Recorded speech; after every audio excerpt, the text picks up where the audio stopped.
There's a huge difference between saying I don't want to wear that, it's not for me, and saying I can't wear that, it's not for me. One is a choice and the other, a limitation.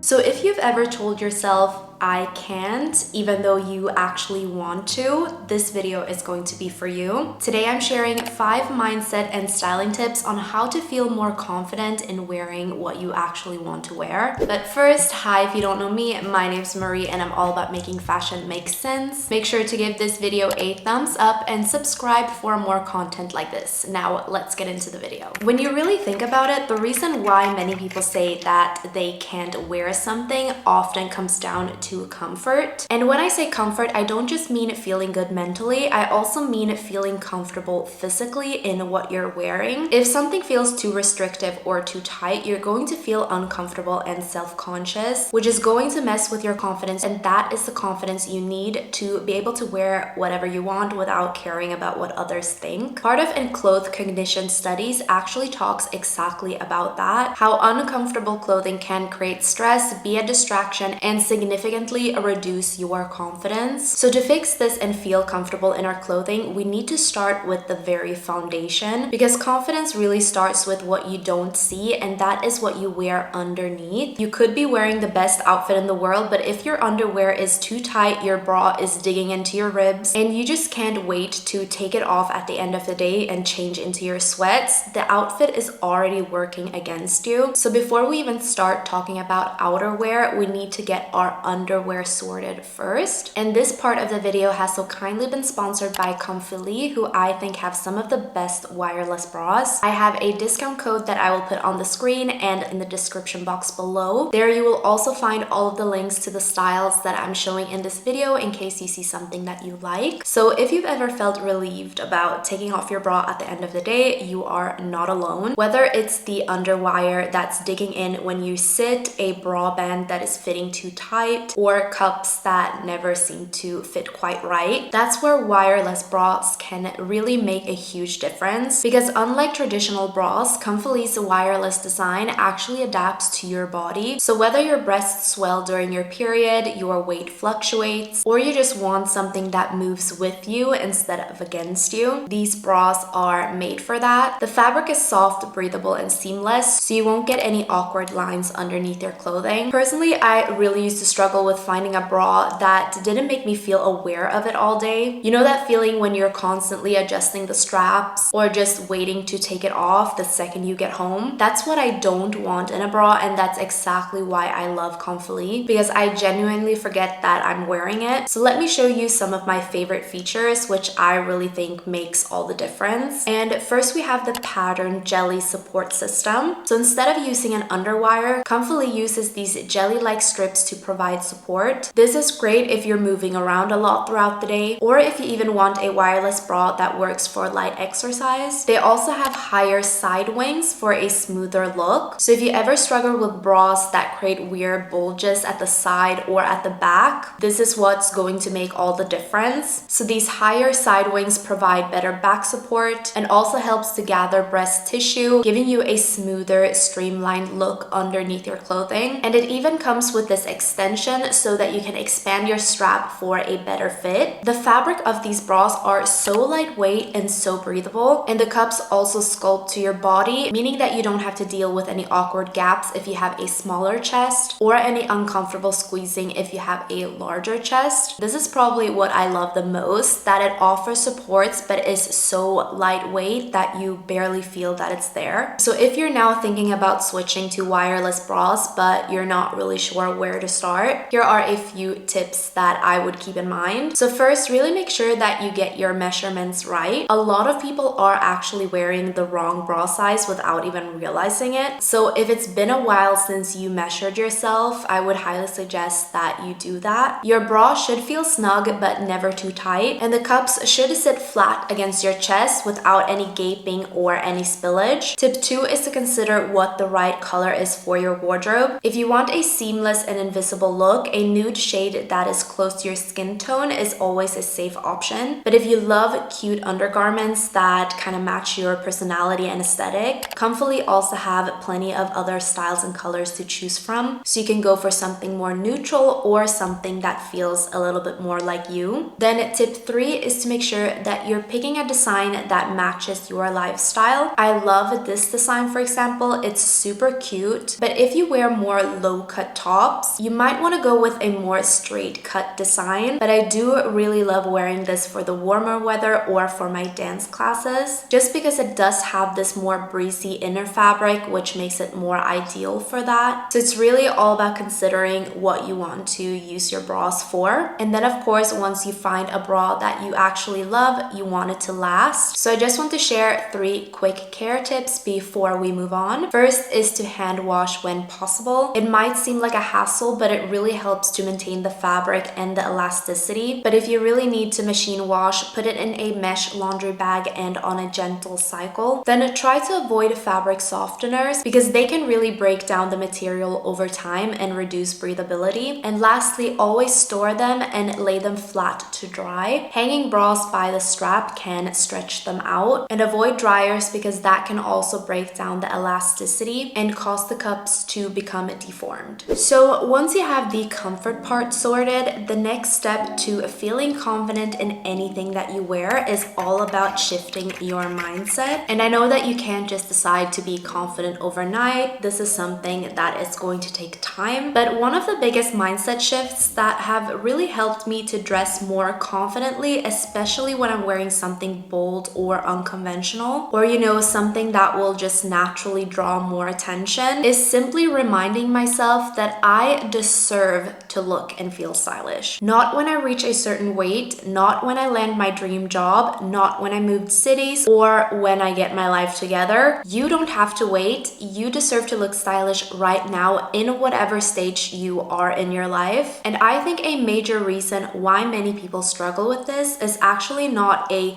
you or me problem. Like, it's not just because we're not confident enough. I think that it is much bigger than that, and I actually think that it's more of a societal problem. So if you didn't know, before becoming a personal stylist a year ago, I studied and actually worked in media communication. And there's this concept called symbolic alienation, which refers to the feeling of being excluded from certain identities, spaces, or experiences because of the dominant cultural narratives that dictates who belongs and who doesn't. It's what happens when mainstream fashion subtly or not so subtly sends the message that certain styles aren't for you because of your body type, age, race, or socioeconomic background, even though there's absolutely no reason why you shouldn't be able to wear or embrace those styles. So when we don't see ourselves reflected in these fashion narratives, we can sometimes internalize the idea that certain styles aren't for us, even though when the reality is that fashion isn't something you have to qualify for. You don't need a certain look or lifestyle to wear the pieces that inspire you, and waiting to wear what you want until you feel confident enough reinforces the idea that confidence is only something that exists in the future, when actually it's built through the act of dressing intentionally right now. So instead of thinking I'll dress the way I want when I feel confident enough, the real shift happens when you realize that dressing the way you want to right now, no matter what society tells you, is what's going to slowly grow that confidence in you. So I think that one of the best ways to feel more confident in your look is simply to show off the parts of yourself that you love the most. Maybe you love your legs, so you could highlight those, whether that's through skirts, tailored trousers, or dresses that elongate and flatter your figure. If you love your shoulders or your collarbones, you can go for tops and dresses in flattering cuts, like sleeveless styles or off-shoulder looks. Then if your waist is your favorite feature, you can try cinching it with a belt, or opting for high-waisted pieces that really accentuates that area. Whatever it is, focus on showcasing what makes you feel great about your body. But then there's also that other side of the coin, which is learning how to love parts of yourself that you might not feel as confident about. I think that we all have our insecurities, right? And learning how to love those is equally important. One thing that I have found has really helped me through this process is to find role models with similar features features like myself, because it's really easy to be self-critical, but when we see people with the same features, we don't really notice it in the same way. For example, I've always felt a little bit insecure about my flat hair. There's like literally no volume, and I used to wish I had more layers and more bounce. I've tried layers in the past, but since my hair isn't that thick, it doesn't really end up looking the way I imagined, and I always end up regretting it, thinking that it looks better without. But then you have those moments where you think that you maybe should give it another try, and that's when I look to people like Olivia Rodrigo and other celebrities with straight hair who all make it look so chic. And that way I'm slowly learning how to love my own hair just the way that it is. And your inspiration doesn't always have to be a super famous celebrity. It could be anybody, like a smaller influencer who shares a similar body type or look. But remember to be careful and not fall into the comparison trap. There's a really fine line here, and crossing that line can easily lead to a downward spiral. So really make sure that you're using your inspiration in a healthy way. Now, if you're really looking to change your style in a huge way because you feel like you're not really dressing in a way that reflects who you are, and you're just craving something bolder, something new, something unique, I really suggest to take it slow and expand your style one step at a time. Because first of all, you don't need to push yourself out of your comfort zone to be stylish. There are plenty of chic, minimalistic looks that rely on basics, neutral colors, and simple silhouettes. And casual outfits can still be stylish without the blazers, heels, and loafers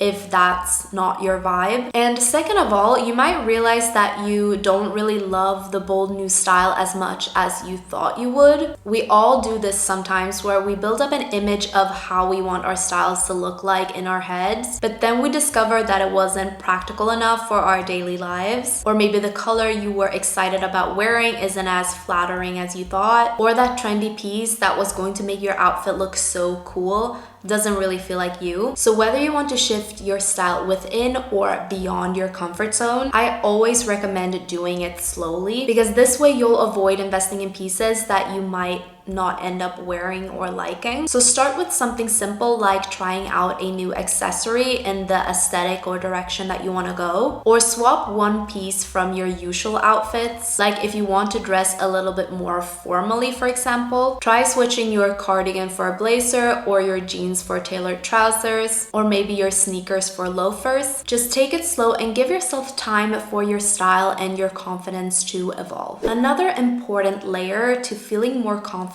in what you wear is recognizing that our moods can fluctuate throughout the month. This is especially true when we take into account the different phases of our menstrual cycles. Hormonal fluctuations don't just affect our moods. Research has actually shown that hormonal changes can affect how women see their body image, which directly impacts what we feel comfortable wearing. For example, during the follicular or the ovulation phase, we might feel more confident and willing to wear outfits that we might avoid during the luteal or menstrual phase. And I know for me, this has made a huge difference in not being so hard on myself when I don't feel good in an outfit that is supposed to make me feel and look great. So our menstrual cycle has 4 distinct phases, and each one affects us in different ways. And while this isn't something that you have to follow strictly or at all, it can be really helpful in understanding why you might feel amazing in an outfit one week and a bit off another week while wearing that exact same outfit. So let's just quickly break it down. First, we have the menstrual phase, which is when you're on your period. This is where energy levels usually tend to dip, and honestly, we're not always feeling 100%. It's normal to feel more tired or even a little bit off during this time, and that is totally okay. This is where I think that comfort should be your #1 priority when getting dressed. So loose and relaxed pieces that don't feel too restrictive is key. Think comfy tailored trousers with an elastic waistband instead of jeans, or oversized blouses and button-ups that feel easy. Then we have the follicular phase, which is after your period, where things usually start to feel a little bit brighter, and you might feel a little bit more optimistic and open to trying new things. This could be a great phase to experiment with your wardrobe and step out of your usual comfort zone. So if you've ever wanted to try out new colors or maybe a new silhouette that you've been curious about, about, or just get a little bit more playful with your style, this is the perfect time to do it. Next, we have the ovulation phase, and this is likely when you are feeling your best physically, emotionally, and in terms of confidence. Your energy is usually high and you're more likely to feel great about the way that you look. This is the perfect time to reach for powerful, bold, and chic outfits, whether that's a fitted blazer that give you a little bit more edge or a dress that really flatters and shows off your figure. Now is the perfect time to really embrace that confidence. Then after ovulation, you have the luteal phase, where things start to slow down a little. You might start to feel a little bit more tired, moody, and even bloated. And on those days, the last thing you'll probably want to wear is something that feels too tight or too restrictive. This is where looser, flowier, more comfortable pieces come into play again. Think flowy dresses, relaxed tops. Here you don't have to push yourself to wear something that doesn't feel good. Rather, dress in a way that makes you feel supported, even if that means choosing something more simple. For me personally, having a few different go-to outfits for the different phases, especially the ones where I'm feeling a little bit more down, has been such a huge game changer. Knowing that I've got easy pieces that I can grab for those days where I'm not really feeling myself really takes that pressure off. So the idea here is to dress in a way that supports you, but I also want to acknowledge that sometimes stepping outside of that can be just as powerful. For example, if you're feeling low or off, trying something bold or something more dressed up might be exactly what you need to shift your mood and lift your spirits. At the end of the day, it's about finding what works for you, whether that's embracing your current mood and dressing according to that, or giving yourself a little push in a different direction. Either way, I think that understanding these mood shifts and fluctuations can be so important for being more forgiving towards ourselves when we're not feeling our most confident and we don't really understand why. I hope that you found this video helpful, and if you did, please comment, leave a like, subscribe. It really does help me out a lot. Thank you Comfily for sponsoring today's video, and don't forget to check them out in the description box below.